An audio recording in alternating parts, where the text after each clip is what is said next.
RJD LDF വിടുമെന്ന പ്രചാരണം തള്ളി സംസ്ഥാന അധ്യക്ഷൻ MV ശ്രേയാംസ് കുമാർ. നടക്കുന്നത് കള്ളപ്രചാരണമാണെന്നും പിന്നിൽ അജണ്ടയെന്നും MV ശ്രേയാംസ് കുമാർ 24-നോട് പറഞ്ഞു. ഇതാരാണ് ഈ വാർത്തകൾ സൃഷ്ടിക്കുന്നത് എനിക്കറിയില്ല. അങ്ങനെ ഒരു കഴിഞ്ഞ 14-ാം തീയതി ഞങ്ങളുടെ സ്റ്റേറ്റ് കമ്മിറ്റി കൂടി അതിൽ അസന്നിഗ്ധമായി ഞങ്ങൾ പ്രഖ്യാപിച്ച കാര്യമാണ് LDFിൻ്റെ കൂടെ രാഷ്ട്രീയമായും അല്ലെങ്കിൽ LDFിൻ്റെ ഒപ്പമായ കാര്യത്തെക്കുറിച്ച് യാതൊരു സംശയവുമില്ല. പിന്നെ എന്തിനാ സ്പെക്കുലേഷൻ എനിക്ക് മനസ്സിലാവുന്നില്ല. ഇപ്പോൾ രമേശ് ചെന്നിത്തല രഹസ്യ കൂടിക്കാഴ്ച നടത്തിയെന്നാണ് പറയുന്നത്. അദ്ദേഹം ഇന്നലെ ഇവിടെ വന്നിട്ടുണ്ട്.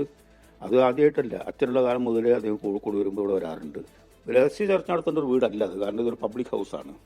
രാവിലെ മുതൽ ആൾക്കാർ വരുന്ന സ്ഥലമാണത്. അത് അദ്ദേഹത്തിന് കുറേ ആൾക്കാരുണ്ടായിരുന്നു.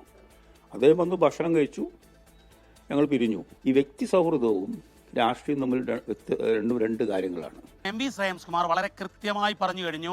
കാരണം ഇത് മാത്രമല്ല, നമുക്കറിയാവുന്നതാണ്, രമേശ് ചെന്നിത്തല പലകുറി വീരേന്ദ്രകുമാർ ഉള്ള സമയത്ത് അദ്ദേഹത്തിൻ്റെ മരണത്തിന് ശേഷം ഈ വീട്ടിൽ വരാറുണ്ട് എന്നുള്ളത് വസ്തുതയാണ്. പക്ഷേ അങ്ങനെ ഒരു വരവിൻ്റെ പേരിൽ ഒരു വാർത്ത ഉണ്ടാക്കുന്നു. ആ വാർത്തയിൽ LDF ഇടാൻ വേണ്ടിയുള്ള രഹസ്യ ചർച്ചയാണ് എന്ന് പറയുന്നു. അത്തരത്തിലൊരു ചർച്ച നടന്നിട്ടില്ല. അദ്ദേഹം വന്നു, ഏതാണ്ട് 6-7 കോൺഗ്രസ് പ്രവർത്തകരോടൊപ്പമാണ് അദ്ദേഹം വന്നത്. അദ്ദേഹം വന്നു, സൗഹൃദ സംഭാഷണങ്ങൾക്ക് ശേഷം ഭക്ഷണം കഴിച്ചു പോയി.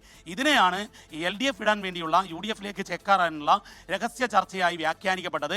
പക്ഷേ എന്നാൽ അങ്ങനെ ഏതെങ്കിലും രീതിയിലുള്ള ഒരു ചർച്ച നടന്നിട്ടില്ല എന്നുള്ളത് MV ശ്രേയാംസ് കുമാർ കൃത്യമായി പറയുകയാണ്.